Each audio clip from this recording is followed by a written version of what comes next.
Namaskaram, good morning, Matthew. Good morning, Sadhguru. How are you, man? I'm good, man. Where you find yourself? Right now I'm somewhere in southwestern corner of Georgia, just about to enter Florida, maybe Burnswick, somewhere around that. All right. Well, I'm in Austin, Texas. Oh, So that's you're good. an hour ahead of me. Yeah, but you look at my background, it looks like I'm in Amazon forest. Yeah, man. I knew you were somewhere where it's fertile and a bit jungly. Yeah. Ah. You going around on the book tour? Yes, meeting people, talking, doing a little bit of, meeting people, that's it. No major events because pandemic, no assemblies, but just individual people. That's my last year. I wrote a book, Greenlight, to put it out, and I did it all virtual. It was all this for a year. There were some people that I miss being there in person, but I Yeah. must say that in a lot of ways, this way of communicating is very intentional. I mean, because I was in Milan, Italy at 9 a.m., London, England at 10, New York at 11, LA at 12, and when What the kind LA of jet, meeting was what over kind at of 1, jet I was do you having lunch use, with my Matthew? family. What's that? What jet do you use? This jet. That's what I mean. And I was like, look, I was all over the world, and I was done at 1 o'clock. In 30 seconds, when I was done, I was having lunch with my kids. I was like, this system's okay. I kind of like this in ways. I think in 2020, probably I've done 4 times more work than I would normally do traveling. Yep. Literally. Yeah. Still finding time to get on your motorcycle. Yes, but right now, this trip I'm driving a truck with a small camper, so not entering any hotels or homes, just living on the truck, cooking for myself and managing things. I've got 4 Airstreams, Uh-huh. and I'm in one of them now in my backyard, and this is what I take on the road right here, and this Okay. particular Airstream. I got something that can go off-road, a little small, not very… that way it's not big as a Airstream, but this will go where you want. Nice. Nice. Well, cool, man. I'm glad we're gonna get to talk for a little while. Say howdy. I'm glad to meet you. I got a friend of mine, Mark Benioff, who's turned me on to you. He's an Okay. avid listener of yours. Um, How's Mark? Is he in Hawaii or in California? no, he's over further west, Hawaii. Yeah, Hawaii, that's what I asked. He told me Yeah, last time he is in Hawaii. yeah, yes. He's doing good. He's the one who turned me on to you. Um, Thank you. yeah. Um, Let me love to ask you a few questions. We'll get some conversations about all this good stuff. Your opening on karma, and this we could spend hours talking about this because this is my juice here when we say like lift the haze of the contradictions. Let's talk about some haze lifting on the contradiction. There's a symbol to me that has meant a lot to me. It comes from the Bible, Matthew 6:22. It's the mandorla, and it's saying that, and even Ralph Waldo Emerson talks about it. We talk about future and past. We talk about heaven and hell. We talk about good and evil, and we see these contradictions that butt each other. And the mandorla covers itself and is the third eye in the middle, and says that spot is the spot of paradox. That spot is where all the truth lies. That's where all the colors of the truth lies. It's not a contradictory shade of gray and compromise. It's actually where all the good stuff is. Paradox has been very helpful for me in understanding and having a high eye, a third eye, and not being so dualistic. Let's talk about that a little bit. Can you jump on that? Yes, Matthew, what is contradictory is essentially in the psychological space of the human being. In reality, existentially, nothing is contradictory, everything is complementary to everything else. Is the day contradictory to the night? No, it is complementary. If it was all day, you wouldn't know what is night. If it's all night, you wouldn't know what is day. So essentially, human perception itself, because it is through five sense organs, it can only always perceive only a part of it. See, if I show you this part of my hand, you cannot see this part. If you see this, you cannot see this. This is the nature of all our perception. All the five senses are able to perceive only with the context, otherwise they cannot. So because of that, because we are fed with this kind of part information, our mind tends to think that everything is contradictory to everything else. Man is contradictory to woman, night is contradictory to day, light is contradictory to darkness. No, they're all complementary to each other. It is just that because our perception is so fragmented, five sense organs are made that way. These sense organs are only good for survival process. If you want to know, they are no good. They are only good to help you to survive on this planet. That you can do by perceiving things clearly through your sense perception. If you want to know life the way it is, if you want to know this phenomena of life the way it is, you have to go beyond your sense perception. In a way, the entire yogic science is all about this. Even the karma that we are talking about is all about this, because all the karmic inputs are in this sense, bits and pieces of information out of which we are trying to make something. This is like a child starting to, let us say, we give him a 1,000,000-piece jigsaw, he puts 4 pieces together and says, here I got it, this is a bear, all right? But there are 1,000,000 other pieces that you have never seen. So, looking at life in pieces through keyhole visions makes everything look like one is against the other, but in existentially nothing against anything else, because as we sit here, see, that is your body, this is my body. This is my mind, that is your mind. What you call as my body, what I call as my body is what I have accumulated is my body, what you have accumulated is your body. What I have accumulated in impressions is my mind, what you have accumulated as impressions is your mind. But there is no such thing as my life and your life. This is a living cosmos. You have gathered a little bit, I have gathered a little bit, we're enjoying that. The privilege of creation is, the magnanimity of creation is that though we are really nothing in this existence, it has given us an individual experience, which is a tremendous, tremendous privilege. Unfortunately, human beings are not able to appreciate or understand this privilege. Though you are not even a speck of dust in this cosmos, you have an individual experience. You can look at it from your own end, as if you are a whole universe yourself. But if you take this individuality too seriously, everything will be contradictory. Once it's contradictory, as you get more invested in these contradictions, conflict is a natural outcome, you know. Yes, heard. You know, you said in your book, destiny is what you create for yourself, fate is when you fail to create your own destiny. I am a believer in responsibility. I heard that you don't drive through the red lights. I've run a few red lights. All right, but again, I say, you know, if for people that say, oh, it's all fate, then I always I half jokingly say, okay, then run all the red lights, see what happens. I mean, I believe that the prime mover or God, whatever, or life, that once our hands on the wheel, saying we are self-determining creatures. Don't just take the hands off and just completely, inshallah, the whole existence of going through the world. So there's a responsibility and fate, I think, and there's the fate of responsibility, and is that sort of what that line's saying? Destiny is what you create for yourself. Fate is when you fail to create your own destiny.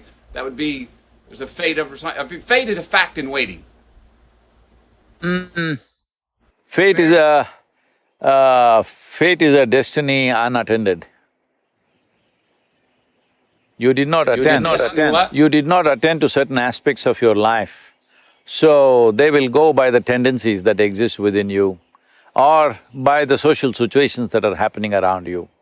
So if you allow outside situations to simply happen the way they happen, largely it'll happen to all of us reasonably the same way if you're living in the same place. But destiny means you take charge of it. And though many times we may not be able to change all the physical situations around us, still we can change the way we experience it, nobody can stop us from that. What is your life is essentially the way you experience it. What is your life is not in terms of what you have around you. What your life really is the way you experience it. And the way you experience it, or whichever way you experience it, happens within you. What happens within you, if you don't take charge of that, I think it's a wasted life. Outside situations, not always governed by us, there are too many forces around us, everything is not determined by us. What we have outside right now, we were talking about technology. Well, if you and me existed 500 years ago or 1000 years ago, what we could do would have been very different. So what we are doing now, let us not take too much pride in what we are doing right now, because this is a consequence of the times in which we exist. If we did exist here at 10,000 years ago, I don't know if you would have found a cave in Austin, I would have found in India. So Yeah. Yes, would have been somewhere else doing it some other way. Yeah. So what we are doing is a consequence of times, but how we experience it is entirely ours. A caveman also, there were cavemen or cave women who were joyful and miserable. Today in 21st century, with all the conveniences, there are joyful and miserable people still, all right? So it is the way you experience is determined by you, not by the situations around you. Heard, thank you. You say this line, I love the… You've been reading the book. I haven't read it yet, I've been trying to open it, it never happened. Well, you haven't read your book, you don't need to, you wrote it. Hey, you know, I actually just got this 2 days ago. I have not had time to read the whole thing, but I've gone through it and seen some nuggets that felt like lyrics that I like, oh, I like that song. Okay, I hear that. And here's one of those. Karma is about shifting responsibility from heaven to yourself. In this, you become the maker of your own destiny. Now, you just talked on that, but I want to bring up an idea that's something, and my pastor tells me I'm pushing a big rock up a tall, steep hill with this idea I've got. But as a person who likes to play with words, I do as well, I believe that we should be…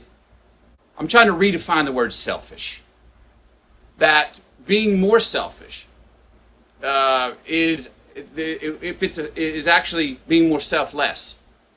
That being more selfless is actually being more selfish. That we have greater gratification, we have greater joy, we have greater gifts. The more selfish we are, the more individualistic. Now, I know that can go out of hand, and I don't mean when it's at the expense… I don't mean selfish at the expense of excluding a lot of people or making contradictions. But I'm trying to redefine the word selfish. Let me redefine the selfish for you. See, there is nothing here in your experience without involving yourself. So you do not know life without yourself. Only because you exist, there is life. If you did not exist, what do you know about life? There is simply no possibility. So selflessness is just an idea, a futile idea. The only way you can exist here is selfish. The question is like this, for somebody selfishness means it's all about themselves as an individual. For somebody else, it's for him and his family. For someone else, it's him and his community. For someone else, his selfishness for him and his race or religion or nationality. I'm saying, why are you stingy about your selfishness? Why don't you be absolutely selfish? Why don't you make your selfishness cosmic, at least global? What is it selfishness means? I want to be well, I don't care what's happening to you. Why don't you make your selfishness like this? I want every creature on this planet to be really well. And once you have set this course for yourself, it's not that you're going to solve all the problems, at least you'll be doing your best. And this is all a human being can do. That the question is only about, are you doing everything that you can do or not? Because in our lives, if we do not do what we cannot do, there is no problem. In our lives, if we do not do what we can do, we are a disaster. So my express mission is to see that every human being is doing everything that they can do with a sense of inclusiveness. Selfishness is the only way you can be inclusive. What does selfless mean? What does selfless mean? You'll stop breathing, is it? I'm saying it's just an idea which has never happened. It is just a foolish idea. There is no such thing as selfless because the very basis of your experience is self. Yes, yes, yes. Question is your selfishness inclusive or exclusive? That's all. Voila, voila. Don't be stingy with your selfishness. Yeah. No, don't be stingy with selfishness. At least with selfishness, be generous. Yes. You know, you obviously have a great sense of humor. I've found that sense of humor if is something that one, it's been a great tool for sometimes unlocking those contradictions for me and other people. But often it's seen. I'm one of those person that will laugh while the quote unquote wound is still a little bit too fresh. You know what I mean? And I'm like, well, no, it's already happened. So let's start laughing at it now. And I'm still going to be responsible and try and fix the problem. But can we do this while we giggle through fixing the problem? And some people that turns off because they go, wait, it's too early to laugh. You can't laugh. You can't. It's too early. We need to be serious about this thing. I'm going, no, I'm still going to do the work. Can we laugh while we fix the problem, or find a way to agree on something, whether it's politically. You have a right to cry only when you just dropped out of your mother's womb. That's the only time you have a right to cry. After that, you should be laughing out. And now about when the wound is too fresh. See, let me tell you this. See, as I said already, all the external situations, our life situations will not ever happen 100% the way we want. Doesn't matter, small situations, big situations. As your involvement grows in the world, you will see more and more things will not happen the way you want. So what happens in the world, we must understand it's a reality which involves many forces. We are also one little force in that. So we can push it, we can use our skills, we can use our intelligence, we can use our influence and push that piece as far as we can. But there are too many pieces. It will never happen 100% your way or anybody's way, and I'm glad it is so, because if it all happened your way, where the hell do I go, huh? Little bit your way, little bit my way, little bit somebody's way, this is the way world is. But now you're talking about wound. Wound happens within you. So this one space which you call as myself must happen 100% your way. If this is happening 100% your way, you will just see that what a joke it is, everything that happens around you, and how ridiculously it can happen. So when you see this, it's not that you have to have a sense of humor, laughter is inevitable. When you're laughing within yourself, maybe words also come that way. I never thought I have a sense of humor. These days people are telling me, Sadhguru, you have such a sense of humor. I thought, oh, is that so? It's just that all the humors in my body are working well, that's all.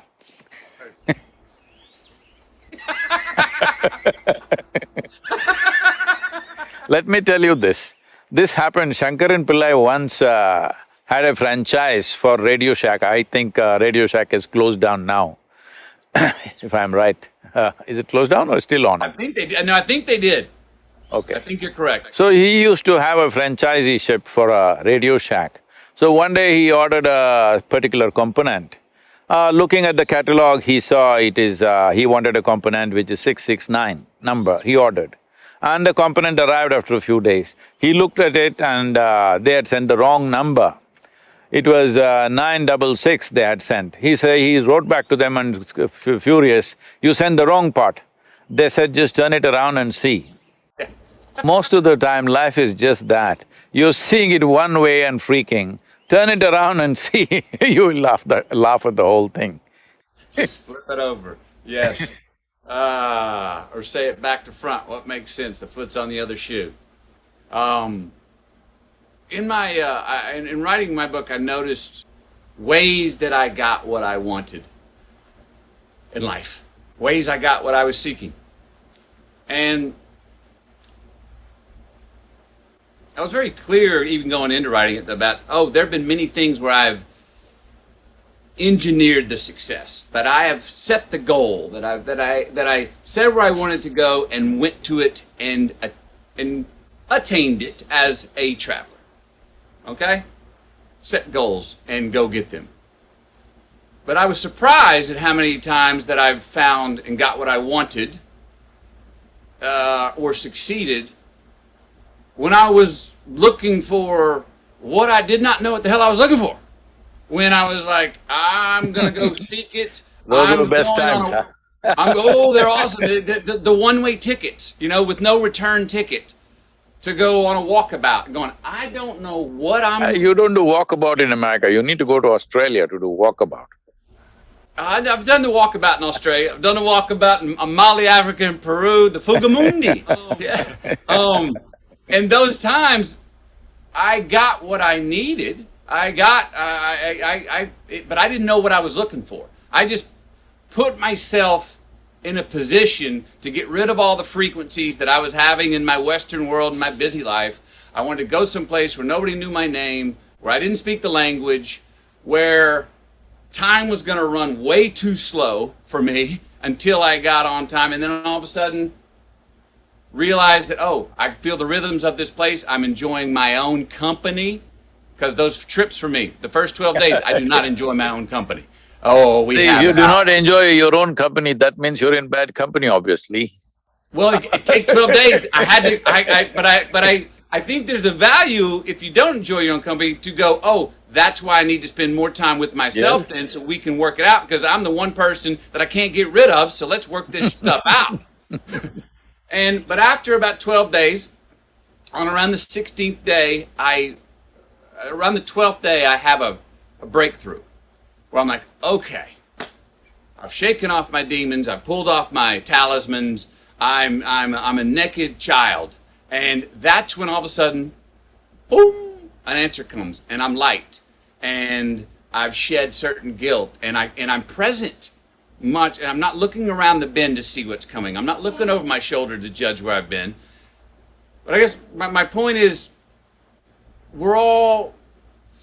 sometimes we don't know what we're looking for, but we go find it. You talk about seeking the unknown, but to put ourselves in a place, do you think there's a value about put yourself in a place so you can hear it? Put yourself in a place so you can receive it. See, people keep coming to me and say, Sadhguru, please bless me, this should happen, that should happen.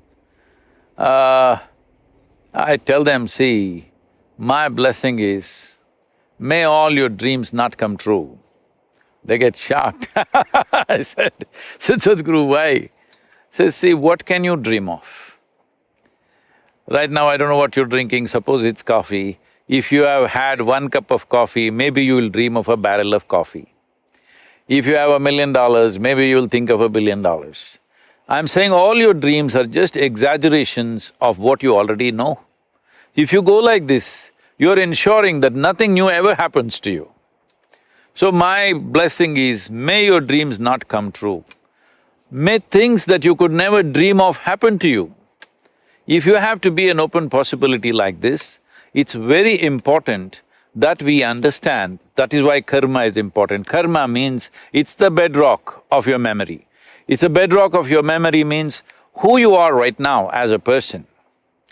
Matthew as a person, as a physical person, as a mental person, as an emotional person, and even as an energetic person, it is a certain volume of memory. Here there's evolutionary memory, there is genetic memory, there's articulate and inarticulate, unconscious, subconscious and conscious memories. All this memory put together, an amalgamation of this is one person called Matthew, similarly every other person.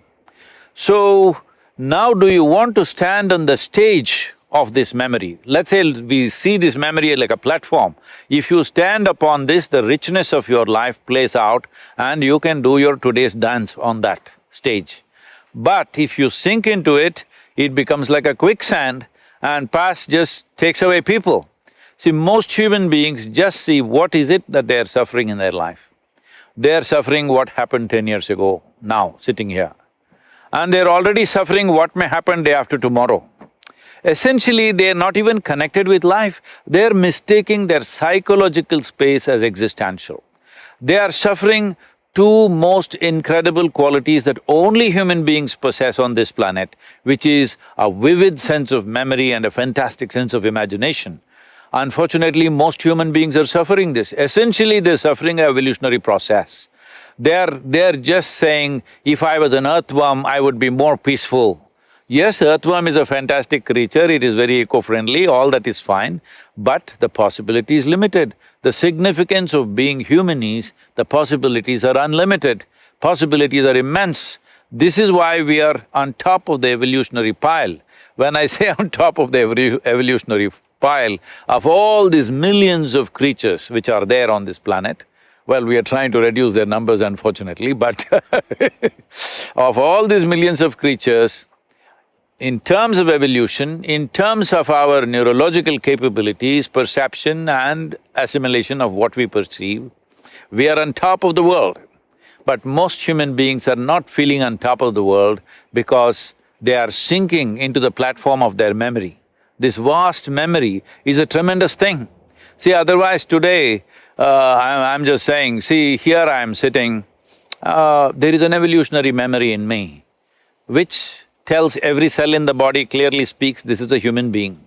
Suppose I got fancy for dog food and started eating dog food for 3 days, will I become a dog? No, there is evolutionary memory within me which will never allow anything like that to happen.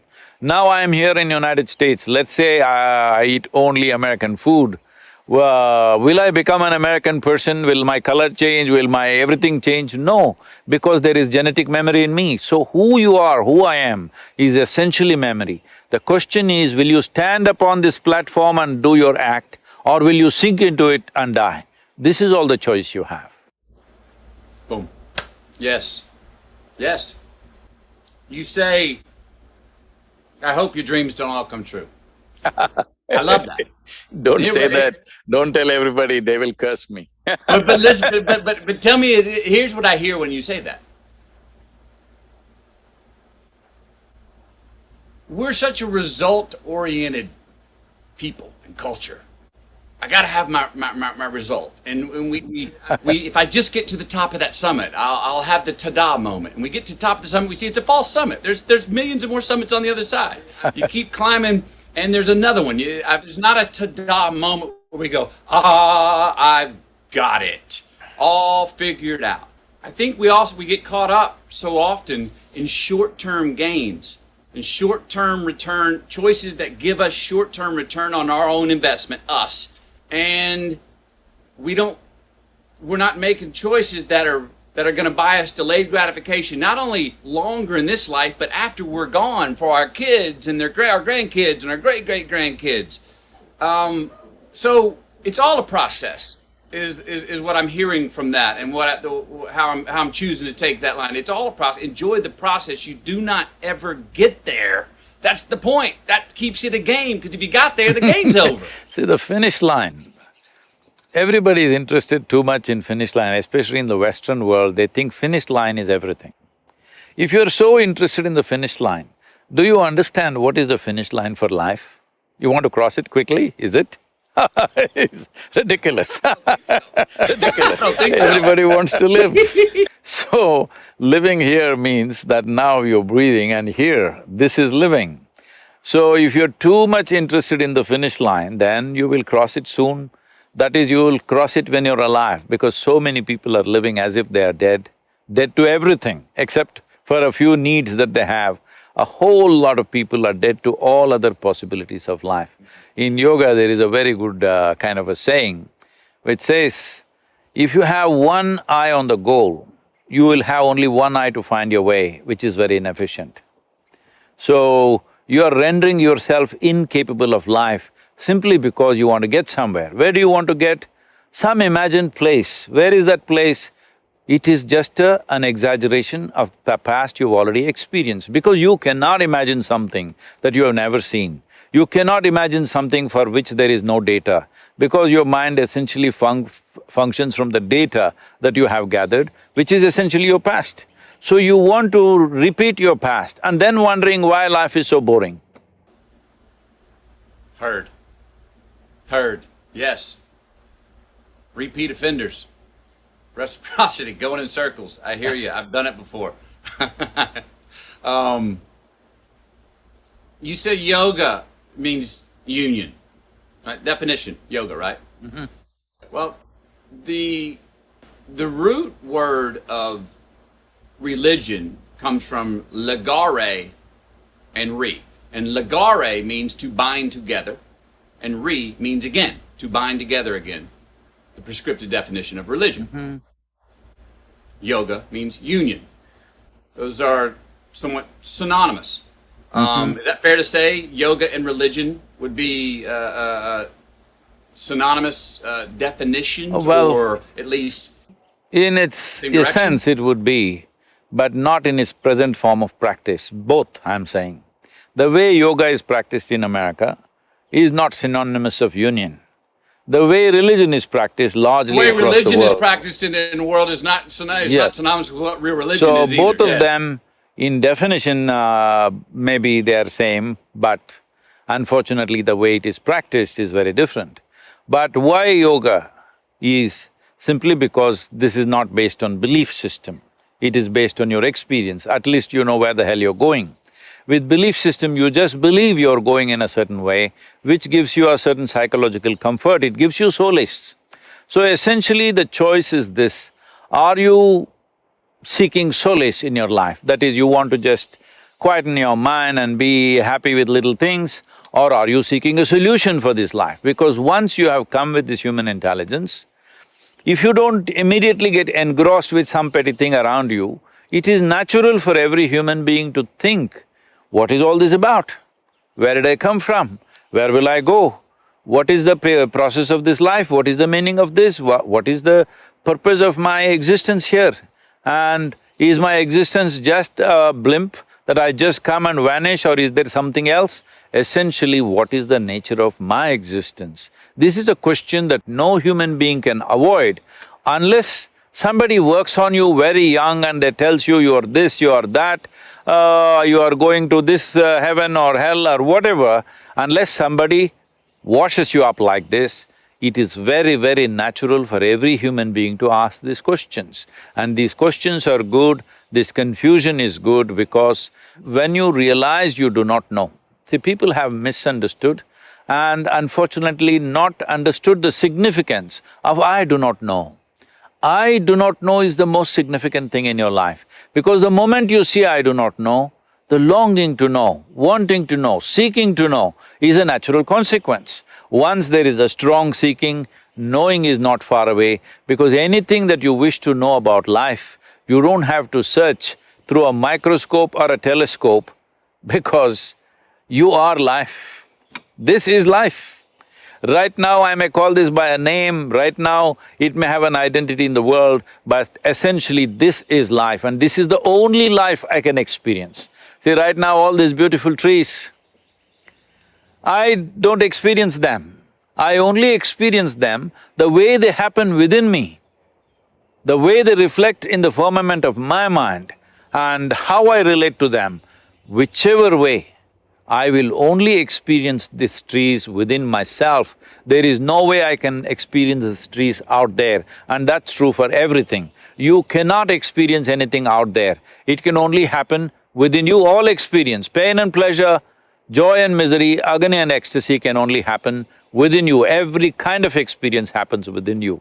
When you understand this, well, if you realize I do not know, and then you start looking, naturally you will understand this. Once you understand this, finding the nature of your existence and becoming the master of your destiny is a natural consequence. The problem is we kill I do not know with belief systems, ideas, philosophies, ideologies. If you keep all these things aside, I think that's what in some way you did in your desert. I don't know which desert you went to. You didn't go to Kalahari, did you? No, I was Sahara and then West Texas. Okay. So, so in a desert means you're alone. So as you said in your own words, initially you're confused and struggling, but then as you pay attention, because when you nothing else to pay attention to, you naturally pay attention to how you work, every muscle in your body, the breath, heartbeat, everything, then you will start noticing what you call as within or what you call as me is an entire universe, and that's the only universe you've experienced. You have not experienced any other universe. The only and only universe and the only and only world that you have experienced is what has happened within you. Once you realize this, then you fix the world the way you want it, within yourself. Outside world, we do our best.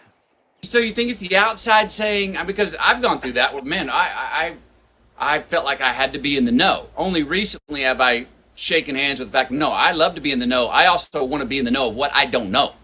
And like, I want to know what I don't know and know that I do not know. And saying, oh, that's a good thing, Matthew, was what I'll tell myself. So, but do we not give ourselves enough credit to, or is the I don't know is like a blind spot? It's like, whoa, I don't know. No, I know is a blind spot. Let me clear this. I know is a blind spot. See, right now, let's say you're driving, a truck was coming behind you and you saw it in the mirror.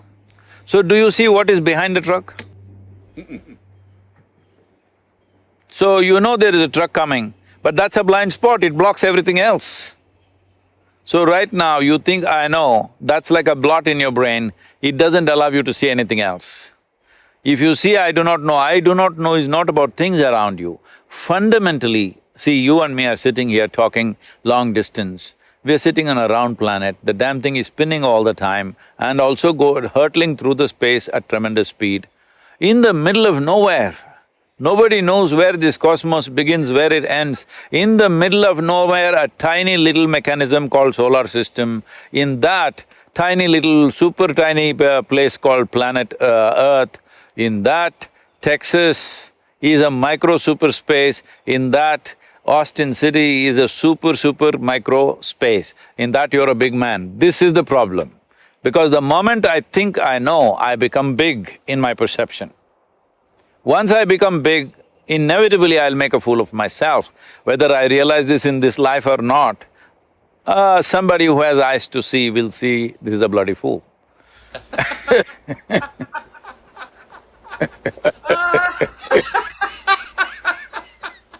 Yes, love it. I know is a blind spot. Heard.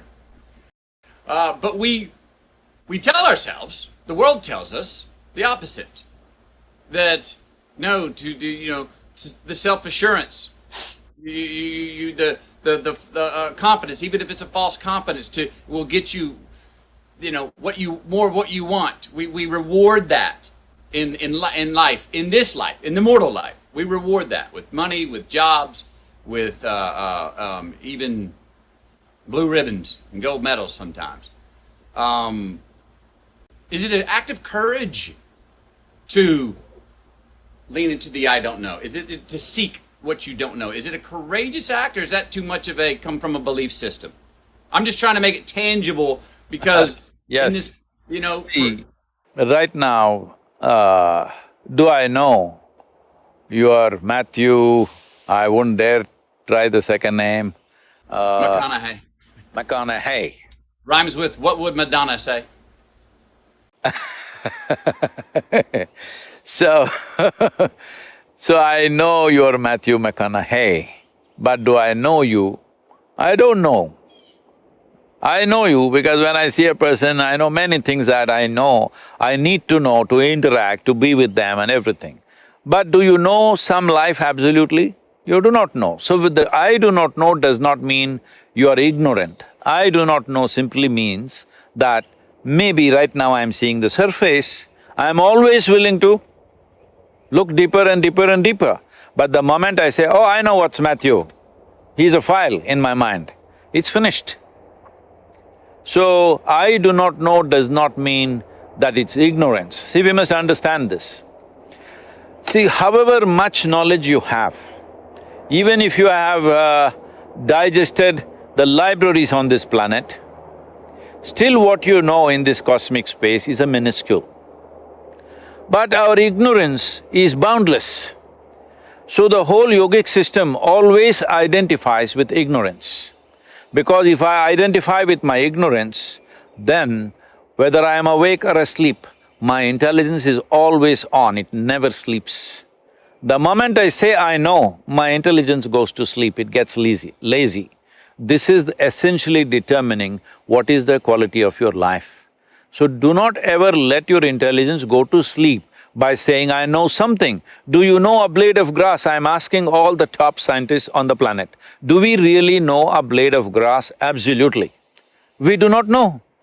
As you look deeper and deeper and deeper into it, there's more and more and more to it. See, the top scientists in the world have openly saying, we not only do not know, we will never know.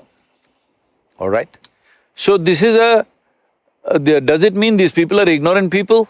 No, they may have more knowledge than most people on the planet, but they are saying this because they have looked deep enough into life. And if you look deep enough into life, you will naturally see what you know is a minuscule, what you do not know is an endless possibility. So do you want to take away the boundless possibility because you know a spot? I don't know is not ignorance, it's an endless possibility. Ignorance is a boundless thing, knowledge is a very limited thing. Fun. Fun. That's what this sounds like, fun. The adventure. Can you open up your definition of expansion? What most people would say would be your teaching, you call it technology. That clicks with me too. But can you open up to talk about your definition of expansion for us? Everything, right? See, before that, what you referred to as technology, why this is technology is, see, if I give you a belief system, you may believe it, you may not believe it. If I give you a teaching, you may like it, you may not like it. If you give a philosophy, you may agree with it, you may not agree with it. Now I give you a technology. All you have to do is learn to use it. Whoever learns to use it, for them it'll work, it's as simple as that. So, it doesn't matter, right now, some people were complaining when that ISIS war was going on in Syria and Iraq. In America, some people that I know were complaining, can you believe it, they're using our iPhones and doing all these attacks. I said, this is technology. Whoever learns to use it, it'll work. You don't have to say any of your religious slogans to make it work. You learn to use it, it works. So this is… yoga is a technology, you just learn to use it. It doesn't matter who you are, what you believe, what you don't believe, all this doesn't matter. You just learn to use it, it will work. So what is expansion? See, word yoga means this. Well, you already came to a little verbal meaning of that, which simply means union, or actually that other definition you said, I'm sorry, I'm neither Latin nor Greek. So you said Religion. something about yoking, all right? To bind together again. To bind together. The word yoga literally, if you go back to its original meaning, it means to yoke. You yoke together. See, right now what yoking means is, see, when you sit here, you are an individual person. This is why I said the greatest magnanimity of creation is, it gave us an individual experience. There are swarms of insects here. For them, they don't have an individual experience, they experience themselves as a swarm, as a species. But we experience ourselves as an individual.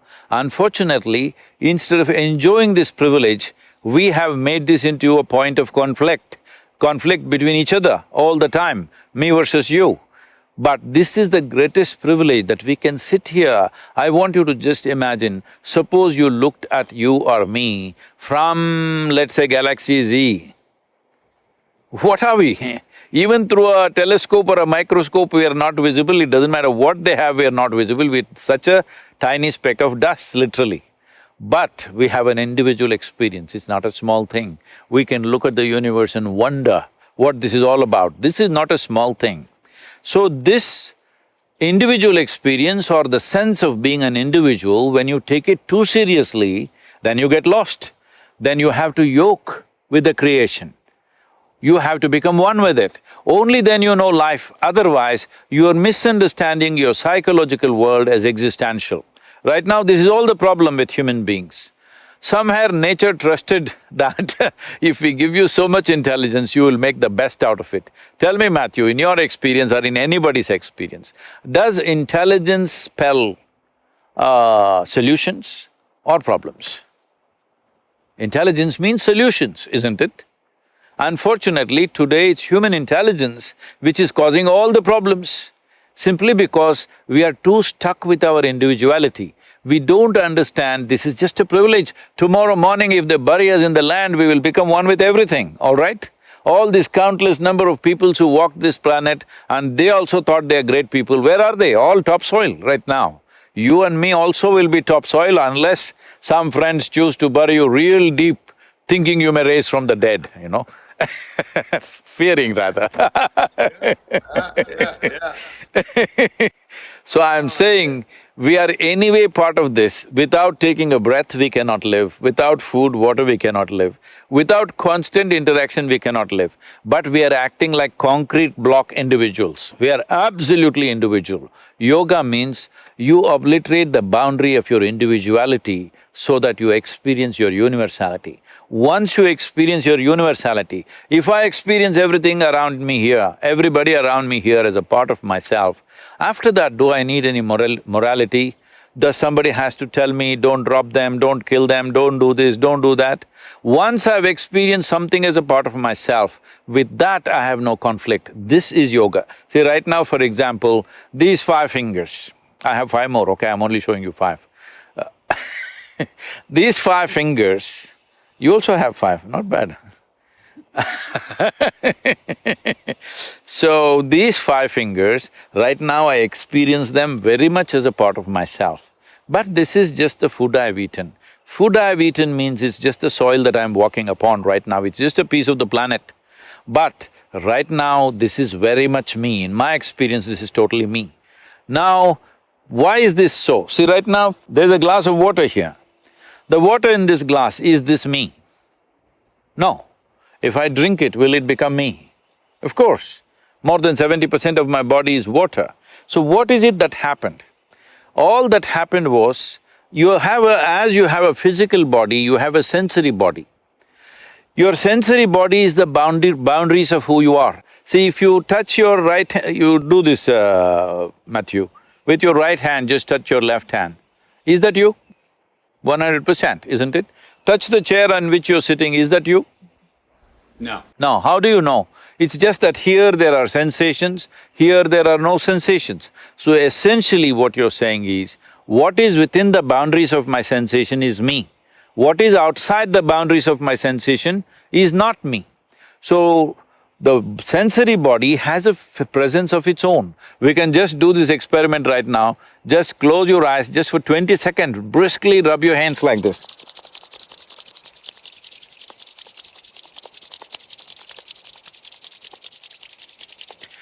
Hold them about 3 to 4 inches away from each other.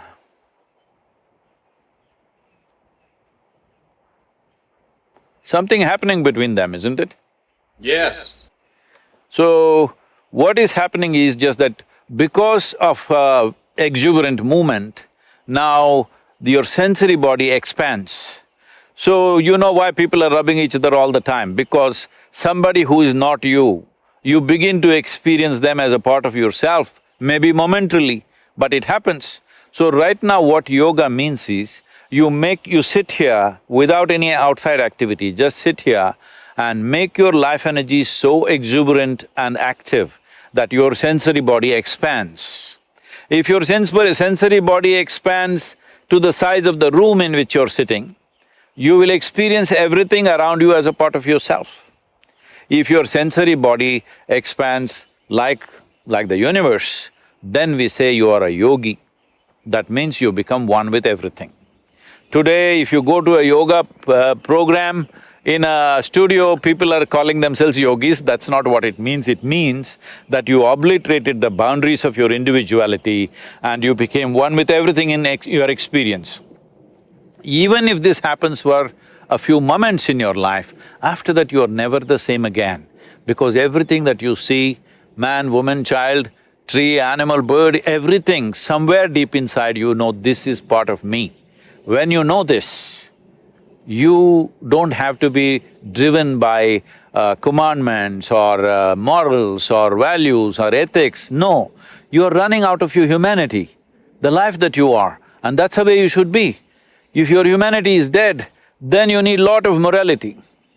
If your humanity is alive and overflowing, everything will be fine, you will do the best that is for yourself and everybody around you, and we would completely live a different life. And right now with this pandemic and everything, this becomes very essential. This is the time for us to stand up and show what kind of human beings we are. Yes. Yes. Individually. And what you just said about the individual experience is all, that's who we are, that's all we have. But the yogi is connected with the universe. All right? So the I, it's where the I meets the we. The yoke of the I and the we. Would that be fair to say? That's how I phrased it.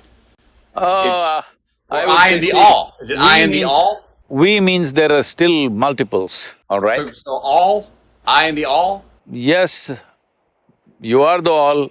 Right now, I launched a whole program, an ecological program in India based on this. I saw that we had to increase the green cover in the state in which we were, which was at about 16.5% at that time. The aspiration was 33%. So I told them, see, you have to plant 114 million trees in the next 8 years. They rolled their eyeballs and said, how is that possible? Do you know what is 114 million? How can we plant that many trees? So I told them what is their population. It was about 62 million. I said, if all of you plant one today and one more after 2 years, then it is a done thing. Only thing is all of you will not participate, that's the whole problem. So I made a simple process, I made people sit under trees and made them breathe. I set up a spiritual process for them, where I clearly made them experience, see what you exhale, the trees are inhaling. What they exhale, you are inhaling. Literally 1/2 of your breathing apparatus is hanging out there. Once they felt this experientially, you can't stop them, they're still planting trees all over the place. Today, we have planted millions of trees and it's still going on. Right now, our goal is to plant 2.42 billion, and Mark Benioff came in between, and now he's telling me trillion. Yes. What's after that? Is there such thing as the zillion, or does it go straight to Googleplex? No, after that, one day to be buried under a tree so that you become good manure for one tree at least. Because that's all the flesh I carry, only for one tree. So question, so you have that experience, which you said lasted about 4.5 hours when you were on your rock with your favorite tree growing up through the crack, and you had that experience. How many years ago was that? That was when I was… that was 1982. So 82, so 21 and 18, 31, years. 41, 39 years. Here we go. So, I think most people go and have had certain experiences where they felt like what I would call crossing the truth and going, whoa. I know I've had experiences in my own life where I'm like, that was true, it landed on me, it was as light as a butterfly but strong as a lightning bolt. I know that what I just realized is true for this time, that time, and all time, and I have to tell myself now, the hard work, Matthew, is going back into the busy society and maintaining it. Now, the problem with maintaining is I was doing tools to try and hang on to it, which is not what you're saying. No. You're saying, boy, it happens. It doesn't need maintenance. It's not You're maintenance. not maintaining the sky, are you? Nope. You're not maintaining the sky. So, in our perception, in human perception, boundlessness means the sky. Boundary means the planet, in a way. Okay. So, When something really boundless, you cross some limits. See, so many people, especially maybe not so much in Texas, I don't know, but more in California, I'm going there in a few days. Everybody talks about how they broke their barriers because they smoked this, because they drank this, because they did this. See, all this is fine, I'm not saying it's not genuine. See, it can be induced in so many ways, okay?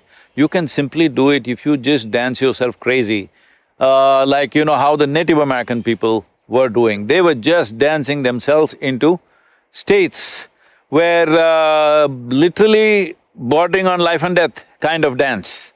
But because of that, they broke through. But these kind of things if you do, you will have experiences. Definitely it may bring some sense of wisdom, but it'll also get you addicted to that particular activity. If any that particular activity, maybe a dance, maybe a drug, maybe a smoke, whatever it is. I'm saying if you create any experience within you with a certain physical activity, naturally you will get addicted to that physical activity. It may be alcohol, it may be drug, it may be sexuality, it may be adventure, it may be jumping off the mountain. For different people, it may be different things. But essentially you will get addicted to the activity because you see that activity as the source. Now, this is what is significant about the yogic process, that there is a step-by-step ladder if you climb, then after that, without any activity, sitting in this space, you can be in that state. Once that happens, there is no maintenance. Voila.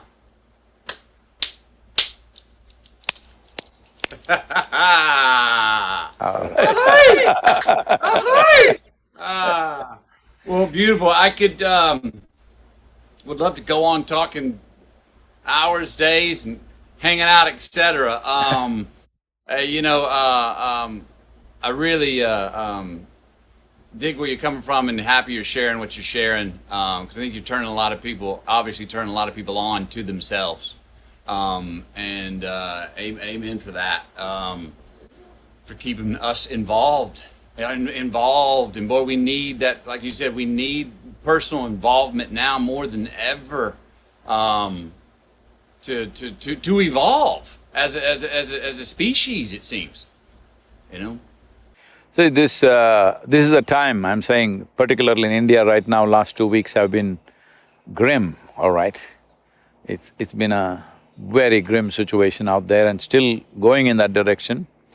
Well, now lockdowns, curfews, all coming, maybe it'll turn back a little bit, but we need to understand this, that we have come to a time where there are many, not mainstream scientists, there are many, other kinds of scientists who look at various things. They need not be 100% wrong or 100% right. They're talking about how this has all happened because of the biological push we have done on other creatures, whatever.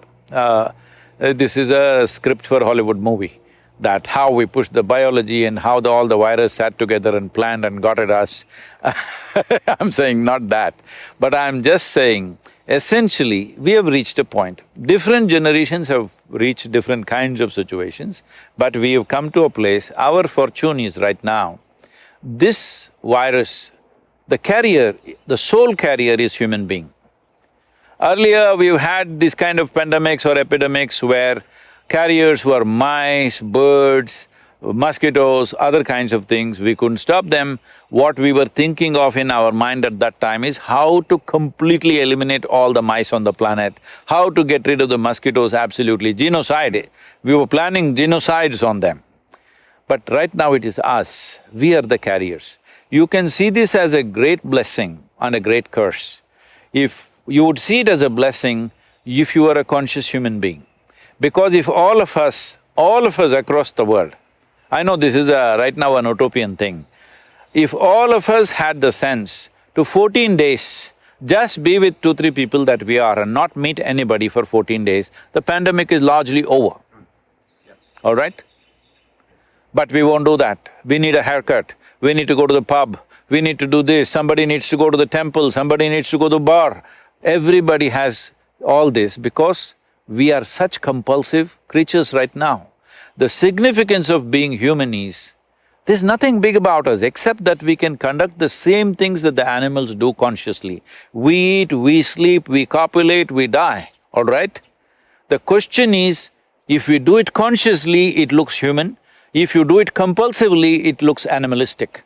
So right now, this is the time for us to exhibit how conscious we are. As a generation of people, what sort of people are we? Simple commitment, I will make sure I am not infected.